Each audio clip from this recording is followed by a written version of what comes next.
یہ اپنے جسم کی نمائش، یہ ساری زندگی نہیں رہنی. جب آپ بستر پر ہوں گے نا مرنے سے 15 منٹ پہلے، تو آپ سے اگر پوچھے ہاں بھائی ناچ گانا کرنا ہے، ہاں بھائی بے پردگی کرنی ہے، بےہودگی کرنی ہے، وہ کہے گا میرے سامنے تو ملکن موت ہے، مجھے معاف کر دو، 2 رکعت نماز کا ٹائم مل جائے بس. وہ یہ کہے گا یا کہے گی مجھے 2 رکعت نماز کا ٹائم مل جائے، مجھے توبہ کی توفیق مل جائے.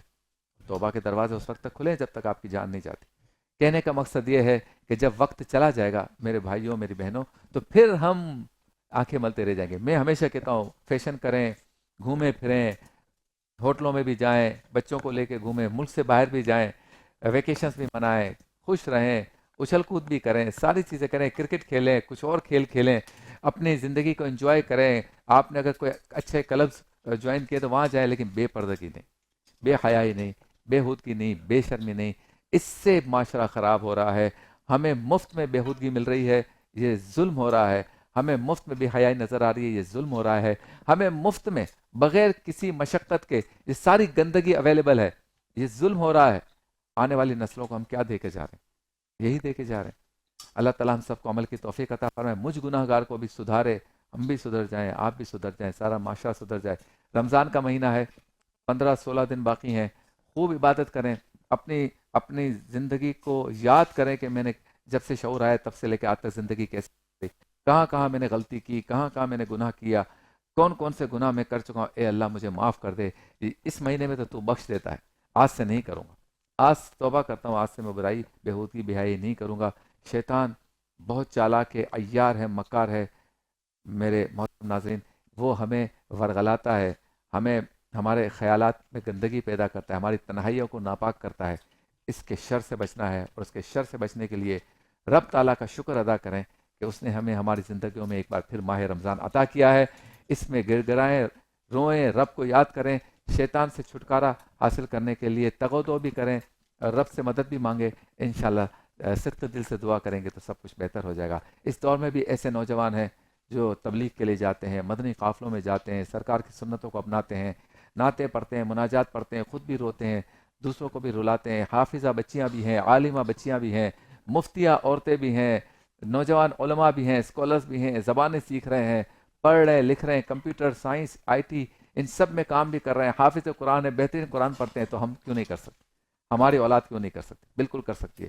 ہمت کریں، شیطان کو شکست دیں.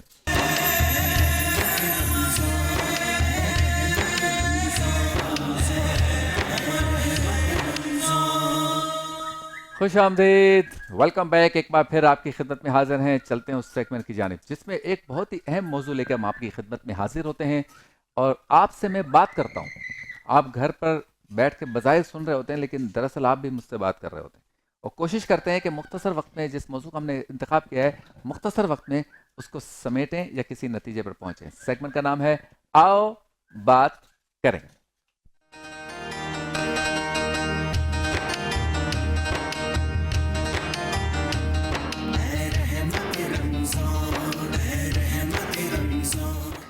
آؤ بات کریں میں آج ہمارا موضوع ہے فلاحی اداروں کو بھی اصلاح کی ضرورت ہے، یا فلاحی ادارے بھی اپنی اصلاح کریں. ہمارے نوٹس میں یہ بات آئی ہے کہ جو ہمارے ہاں فلاحی ادارے ہیں ان میں بھی کافی تطہیر کی ضرورت ہے، اور پسند ناپسند کا معاملات وہاں پر ہیں، یا معاملہ وہاں پر بھی ہے. ذاتی دوستیاں بھی چل رہی ہوتی ہیں، رشتہ داریاں بھی چل رہی ہوتی ہیں. پسند کے مدارس کی مدد کرنا، پسند کے اسکولوں کی مدد کرنا، پسند کے لوگوں کی مدد کرنا، جو کسی کے ٹیلی فون کے ذریعے آیا ہے اس کی مدد کرنا، ایسی اطلاعات ہیں. اور یاد رکھیں جو بات میں کر رہا ہوں اس کا مقصد دل شکنی یا حوصلہ شکنی نہیں ہے. اگر فلاحی ادارے نہ ہوتے تو ہمارے شہر کراچی بالخصوص، پورے سندھ بالخصوص، اور بالعموم پورے پاکستان میں غریبوں کا کیا حال ہوتا. یہ پہلی تو لائن یہ ہے کہ ان فلاحی اداروں کو سلام پیش کرنا چاہیے. لیکن چونکہ ہم معاشرے کے تمام پہلوؤں پر گفتگو کرتے ہیں، اس لیے یہ شکایتیں آج کل بہت بڑھ رہی ہیں کہ میں غریب ہوں اور مجھے اپنی بچی کی شادی کرنی تھی، مجھے پتہ چلا فلاحی ادارہ یہ کام کرتا ہے. جب میں وہاں ان کے دفتر گیا تو انہوں نے اتنا لمبا پروسیجر کر دیا، اور میرے محلے میں، علاقے میں، رشتہ داروں میں پوچھنا کرنا اتنا زیادہ کر دیا کہ میری سفید پوشی عیاں ہو گئی، اور آخر میں مجھے وہ لون یا بچی کی شادی کے انتظامات بھی نہیں ہوئے. اسی طرح سے مسجد اور مدرسوں کی تعمیر کے لیے بھی بعض فلاحی ادارے جو ہے وہ درخواستیں مانگتے ہیں، اور اچھے بڑے علماء کرام، مفتیان کرام، شیوخ الحدیث اگر درخواست کریں تو ان کو بھی کہتے ہیں آپ لکھ کر دیں، پھر وہ بڑی مشکل سے ان کو اونٹ کے منہ میں زیرہ کے برابر امداد کرتے ہیں، جس سے علم کے متلاشی نوجوانوں کی، علم کے متلاشی طلباء کی اور بالخصوص علم پڑھانے والے اساتذہ کی بھی حوصلہ شکنی ہوتی ہے، ان کی بھی سفید پوشی عیاں ہوتی ہے، حالانکہ وہ اپنی ذات کے لیے نہیں کر رہے ہوتے، اور ساتھ ساتھ ان کا اپنا جو وقار ہے وہ بھی مجروح ہوتا نظر آتا ہے۔ اس کے علاوہ یہ اطلاعات بھی مل رہی ہیں کہ آپ نے جو ہے وہ شعبے تو بہت قائم کر لیے لیکن آپ سنبھال نہیں پا رہے، اور پھر اگر سنبھال بھی پا رہے ہیں تو آپ کو جو فنڈز آ رہے ہیں یہ سمجھا جا رہا ہے کہ یہ فنڈ جو ہے اس پر ہماری اجارہ داری ہو گئی، اس فن پہ یا یہ جو بھی اماؤنٹ آ رہی ہے زکوٰۃ خیرات کی پورے دنیا سے، پورے پاکستان سے، اب ہم اس کے مالک بن گئے، اب ہم جیسے چاہے اختیار اس کو استعمال کریں، ہمارا اختیار ہے، ہم کسی کو دیں کسی کو نہ دیں۔ جو کرائٹیریا یا اصول بنائے گئے ہیں نظر یہ آتا ہے کہ اس پہ 50% تو عمل یقیناً ہو رہا ہوگا، میں اس نے ظن رکھتا ہوں 70% بھی ہو رہا ہوگا، لیکن 30-40% کی کہیں نہ کہیں جو ہے نا وہ گڑبڑ ایسی ہو رہی ہے کہ جس سے حقدار کو حق نہیں مل رہا۔ کچھ تجربے میں باتیں آئیں اور کچھ مشاہدے میں بھی باتیں آئیں، کچھ لوگوں نے رپورٹس کی کہ بھئی اس کے پاس تو میں نہیں جاؤں گا، میں دھکے کھا کھا کے تھک گیا یا تھک گئی۔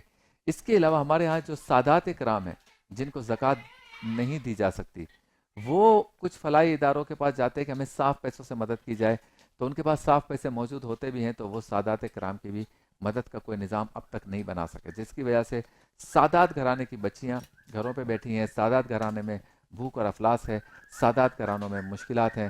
میں تمام فلاحی اداروں سے کہتا ہوں خدا را اپنے ہاں کچھ صاف فنڈز رکھیں، نون زکوٰۃ جس میں زکوٰۃ نہ ہو، آپ سادات کرام ان کی فیملیز، ان کے بچوں بچیوں کو رعایتی قیمت پر رمضان میں اور سارا سال راشن بھی دیں اور ان کی مدد کریں۔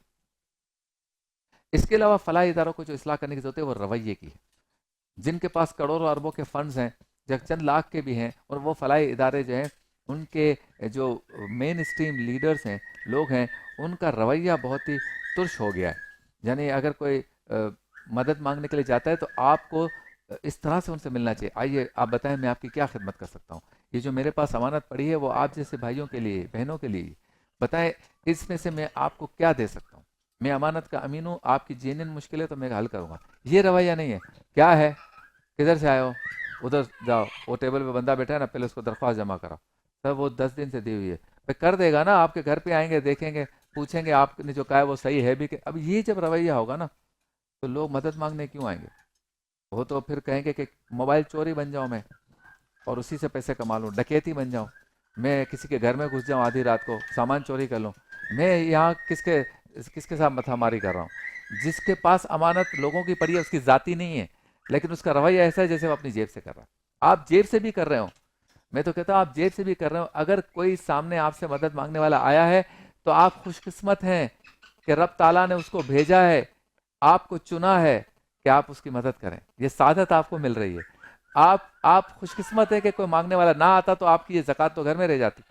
تو یہ رویہ جو آپ نے اختیار کیا ہوا ہے اور یہ سمجھ بیٹھے ہیں، آپ یہ سمجھ بیٹھے ہیں کہ یہ سارا فنڈ جو ہے اس کا میں مالک ہوں، آپ وکیل ہیں، آپ کو جو صاحب ثروت صاحب حیثیت لوگوں نے دیا اس لیے دیا کہ آپ غریبوں کو دیں، یہ اس لیے نہیں دیا کہ آپ ان کے ساتھ بدتمیزی کریں اور ان کی مشکلات کا مذاق اڑائیں۔ اس کے علاوہ جو اصلاح کی ضرورت ہے وہ آڈٹ کی، اکاؤنٹنگ کے سب جگہ مسائل ہیں اور آڈٹ کے سب جگہ مسائل ہیں، سارے اداروں میں یہ مشکلات ہیں، سننے میں آ رہی ہیں، انٹرنل جو اندر لوگ ہیں وہ بتاتے ہیں اخراجات بہت زیادہ ہو گئے اور بے شمار اور بڑے اخراجات کیے جا رہے ہیں، نمود و نمائش والے کام، سائن بورڈز، ایمبولینس سروس، ٹی ٹی پاں پاں بجتی ہوئی گاڑیاں اور تصویریں اور سوشل میڈیا اور ان پہ کرنا چاہیے، اخراجات آپ کریں گے تبھی آپ کو فنڈز ملے گا، ایڈورٹائزمنٹ بھی کریں، لیکن پتہ یہ چلا ہے کہ اس میں بہت ساری چیزیں ہو رہی ہیں۔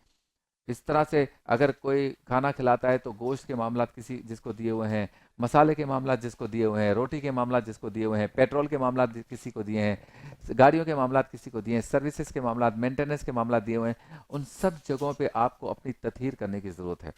تو سارے فلاحی اداروں کو سلام ہے، آپ نہ ہوتے تو یہ 5-6 لاکھ لوگ کھانا کیسے کھاتے، نہیں کھاتے تو وہ ہمارا کیا حال کرتے، اور دیگر جو بچوں کی فیسوں کے معاملات ہیں جس میں آپ مدد کرتے ہیں، سب چیزیں ٹھیک ہیں، مدارس بھی آپ چلا رہے ہیں، لیکن آپ یہ دیکھیں کہ کہاں کہاں آپ سے بھی غلطیاں ہو رہی ہیں، اور ان غلطیوں کی نشاندہی میں زیادہ کھل کے اس لیے نہیں کرتا کہ آپ کی حوصلہ شکنی ہوگی، نہیں، آپ اچھا کام کر رہے ہیں، ان چیزوں کو ذرا ٹھیک کر لیں۔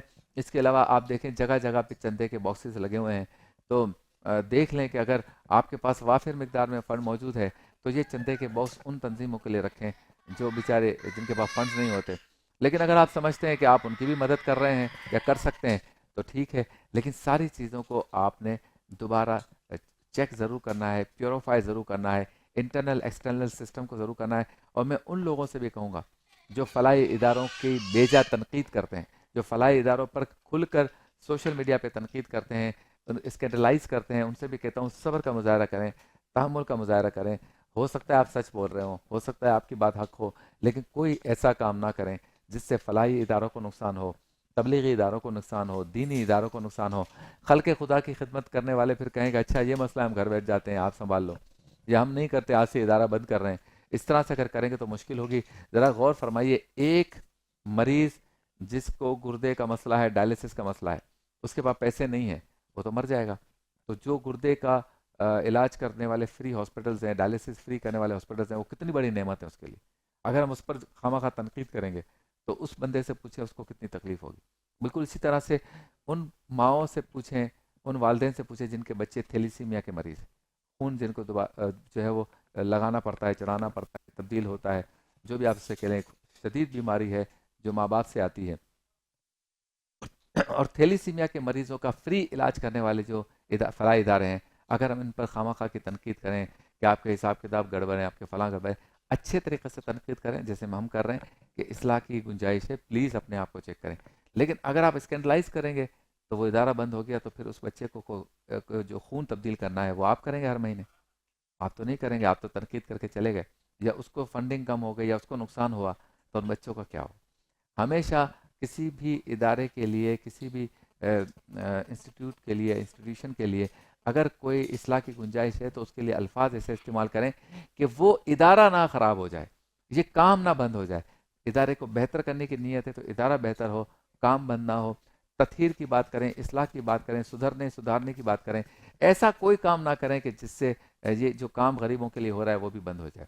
ہمارے ہاں ایک وقت ایسا تھا کہ ڈیجیٹل دور نہ ہونے کی وجہ سے جن لوگوں نے بڑے مشکل حالات میں فلاحی کام کیا، ان کو دیکھا دیکھی اب سارے کے سارے کام کر رہے ہیں، نوجوان بھی اس میں آ رہے ہیں، بچیاں بھی آ رہی ہیں۔ میں ہمیشہ کہتا ہوں پاکستان میں ایک ایسی ویلفیئر آرگنائزیشن بنانی چاہیے جس میں کوئی مرد نہ ہو، اوپر سے لے کے نیچے تک سب خواتین ہوں، تاکہ جو خواتین فلاحی اداروں کے دفتروں میں دھکے کھاتی ہیں، چکر لگاتی ہیں، درخواستیں دیتی ہیں، اپنا وقار مجروح کرتی ہیں، بیچاری صبح سے نکلتی ہیں 3 بسیں بدل کے وہاں بیٹھی رہتی ہیں فٹ پاتھ پہ، اور مردوں سے بات کرنا اس ڈپارٹمنٹ میں جاؤ، اوپر جاؤ، نیچے جاؤ، یہ ختم ہو جائے۔ خواتین ہی اس آرگنائزیشن کو سنبھالیں، فلاحی ادارہ ہو، یہ خواتین کے میٹرز کو دیکھیں، خواتین مریضہ وہاں پہ رابطہ کریں، خواتین ہی اپنی شادی کے لیے، اپنی بچیوں کی شادی کے لیے جائیں، خواتین ہی ماہانہ وظائف کے لیے جائیں، خواتین ہی بچوں کے بستر، بستے، کتابیں، وظائف کے لیے، اسکول کی فیسوں کے لیے جائیں، خواتین ہی بات کریں اور خواتین ہی جو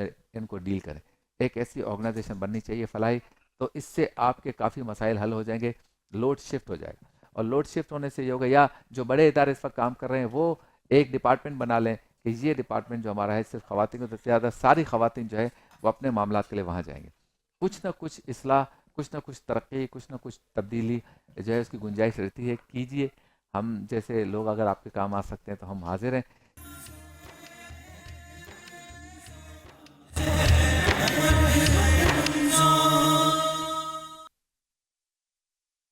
میں حاضر ہیں، چلتے ہیں اس سیگمنٹ کی جانب جس میں ہم اللہ کے نبیوں کا تذکرہ کرتے ہیں۔ سیگمنٹ کا نام ہے نبیوں کی باتیں۔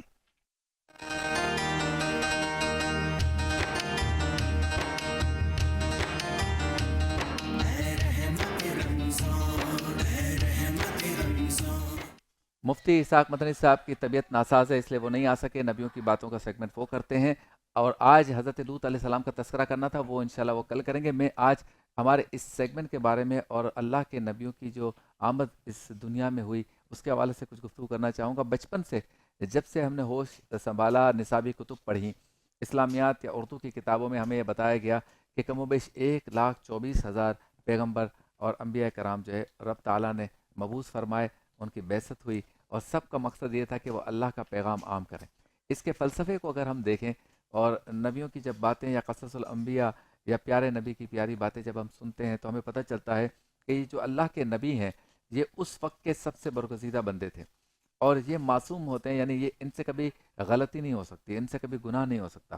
اس لیے یہ سوچنا کہ فلاں نبی اگر یوں نہیں یوں کر لیتے تو اچھا تھا، ان سے غلطی ہو گئی، ان سے یہ گناہ ہو گیا، تو یہ بات جو ہے یہ ہمارے ایمان کا معاملہ ہے. ہمارا ایمان یہ ہے کہ کسی بھی نبی سے کوئی خطا نہیں ہو سکتی، کوئی گناہ نہیں ہو سکتا. اس لیے بعض جملے اتنے حساس ہوتے ہیں کہ یہ آپ کے ایمان کا معاملہ بن جاتے ہیں، آپ دائرہ اسلام سے خارج ہو سکتے ہیں. تو انبیاء کرام کو جب بھیجا گیا تو ان کے جب واقعات پڑھتے ہیں تو ہمیں کبھی کبھی ایسا لگتا ہے کہ ایسا کیوں نہیں ہو گیا، ایسا کیوں نہیں ہو گیا. تو یاد رکھیے اللہ کا نبی جو کچھ بھی کرتا ہے وہ اپنے رب کی مرضی سے کرتا ہے. اور اللہ کے نبی کو جو سچویشن دی گئی، ہر دور میں الگ الگ سچویشن دی گئی، جو سچویشن دی گئی وہ اللہ تعالیٰ کی جانب سے دی گئی. اللہ تعالیٰ نے ایک ڈیوٹی جو ہے وہ ڈپیوٹ کی، ایک بندے کو، ایک نبی کو ڈپیوٹ کیا، اس کو ایک ڈیوٹی دی گئی کہ اس قوم کو آپ نے سدھارنا ہے.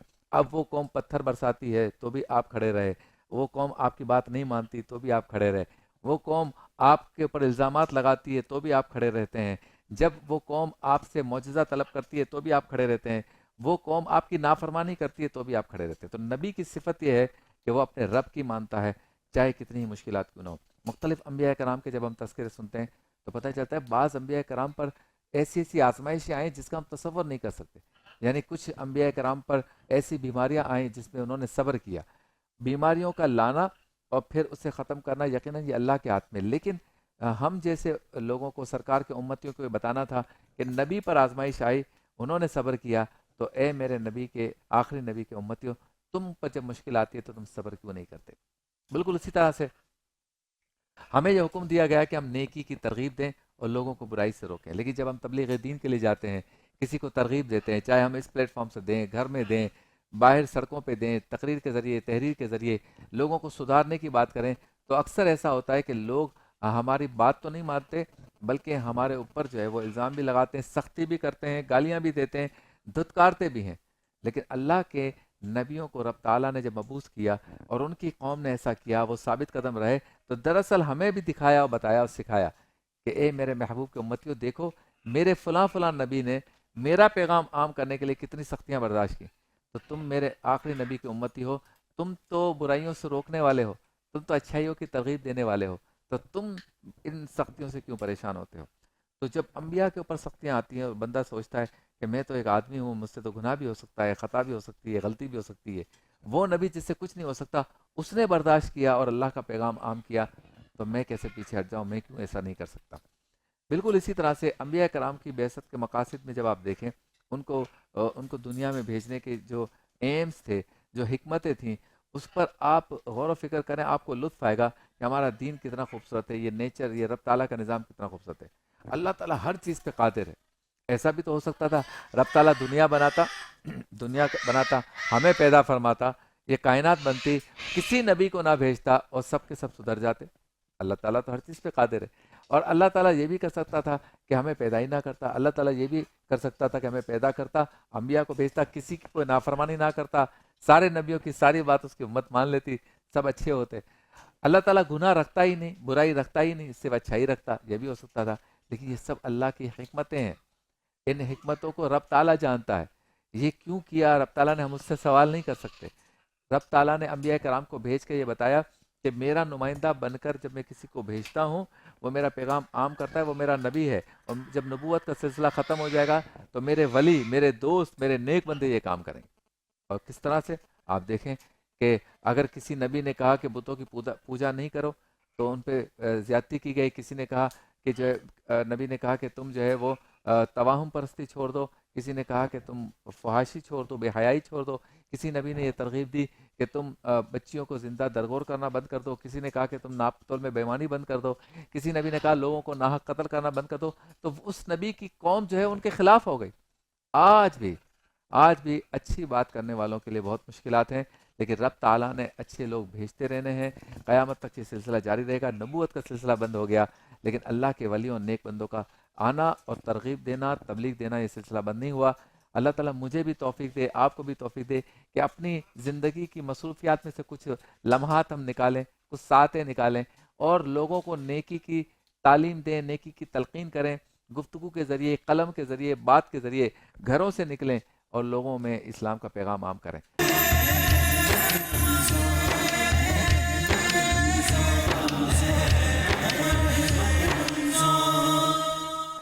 ویلکم بیک، خوش آمدید، ایک بار پھر آپ کی خدمت میں حاضر ہیں اور چلتے ہیں اس سیگمنٹ کی جانب جس میں ہمارے ساتھ ہوتے ہیں حکیم شاہ نذیر صاحب، جو بہت ہی خوبصورت گفتگو کرتے ہیں اور ہمیں بتاتے ہیں کہ بیماریوں سے بچنے کے لیے صرف دواؤں کی ضرورت نہیں ہوتی بلکہ احتیاط کی بھی ضرورت ہوتی ہے۔ اسی لیے ہمارے اس سیگمنٹ کا نام ہے احتیاط لازم ہے۔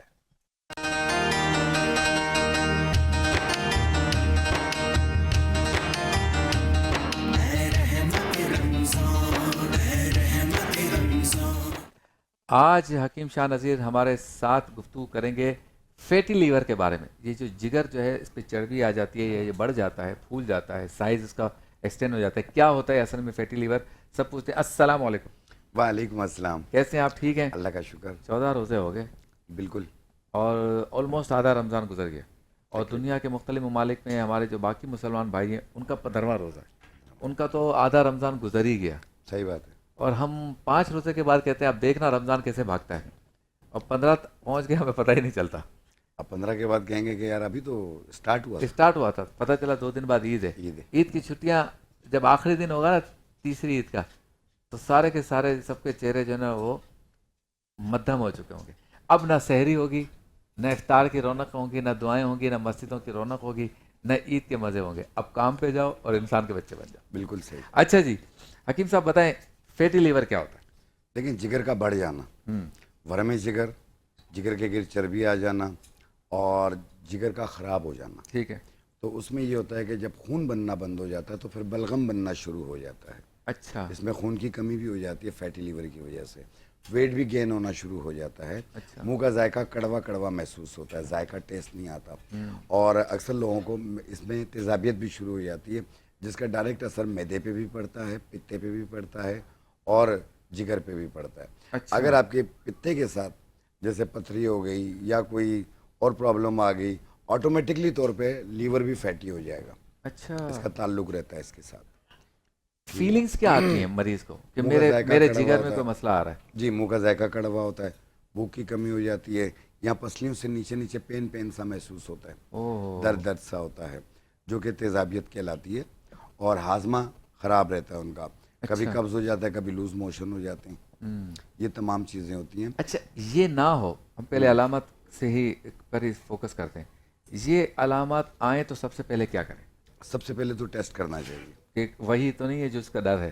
ہاں، کیا آیا، دیکھو اس میں گریڈز بھی ہوتے ہیں، اچھا، آیا اگر کہیں ہیپیٹائٹس کا گریڈ 2 گریڈ 3 پہ آ گیا اچھا، تو پھر پرابلمز ہو جاتی ہیں، کیونکہ جگر جب بہت زیادہ خراب ہو جاتا ہے تو ہیپیٹائٹس کے چانسز بڑھ جاتے ہیں۔ اچھا، اس میں LFT کا ٹیسٹ ہوتا ہے، آل ایبڈیمن کا ٹیسٹ ہوتا ہے، جو کہ کروانا چاہیے انسان کو۔ اچھا، اور مروغن چیزیں خاص طور پہ جیسے بڑا گوشت ہو گیا، بہت زیادہ آئلی چیزیں، ان کو اوائڈ کریں۔ وہ اچھا، سبزیوں کا استعمال زیادہ کریں آپ، ٹنڈا، ترئی، لوکی، شلجم، بھنڈی، اروی، ان چیزوں کا استعمال۔ یعنی یہ والی بیماری جو ہے، ایک تو ہیپاٹائٹس ہونے کی وجہ سے یہ علامات اس کی ہو سکتی ہیں، یہ ہیپیٹائٹس کی طرف لے جاتا ہے۔ لے جاتا ہے۔ ہاں، ہیپاٹائٹس سے بچنے کے لیے کیا کریں؟ دیکھیں ہیپیٹائٹس سے باہر کی چیزیں بند کرنی ہوں گی۔ اچھا، سب سے پہلے آپ باہر کی چیزوں سے لے کر آتے ہیں۔ اچھا، ہیپیٹائٹس اے جو ہے، یہ جو ہم باہر کھلی ہوئی چیزیں کھا رہے ہوتے ہیں ان سے آتا ہے، ای بھی انہی سے آتا ہے، بی اور سی جو ہے وہ بلڈ میں ہوتا ہے۔ اچھا، کھلی ہوئی چیزوں سے کیا مراد ہے؟ کھلی ہوئی جیسے باہر پکوڑے، سمبوسے، یہ سب کھلا ہوا پڑا ہوا ہے نا، کٹی ہوئی چیزیں، جراثیم لگ رہے ہیں اس کے ساتھ اور وہ لے کر آ رہے ہیں۔ کبھی کبھی تو کھا سکتا ہے، کبھی کبھی سے کچھ نہیں ہوتا، لیکن روز کا معمول نہ معمول بنائیں نہ اسے آپ۔ ایک یہ کیجئے، اور جن لوگوں کو بھی اب فیٹی لیور بھی ہے اور ساتھ میں وزن بھی زیادہ ہے، تو اس کو کم کرنے کے لیے آپ نے لینا ہے مکو دانہ۔ مکو دانہ 1 چائے والی چمچ، اصغر مکھی بوٹی، اصغر مکھی بوٹی ایک چیز کو پنجاب میں کھوی بولتے ہیں، کھوی، ٹھیک ہے، یہاں پہ جو ہے اسے اصغر مکھی کہا جاتا ہے، ٹھیک ہے، یہ 1 چمچ، لیمن گراس 2 ٹکڑے، 1.25 کپ پانی میں ڈالیں اور اسے ابال لیں، قہوہ بن گیا۔ 1 کپ روزانہ بنا کر پئیں آپ کسی بھی ٹائم۔ صحیح۔ آپ دیکھیے گا 15-20 دنوں میں آپ کے کپڑے کتنے لوز ہوتے ہیں، اسمارٹ کتنے ہوتے ہیں،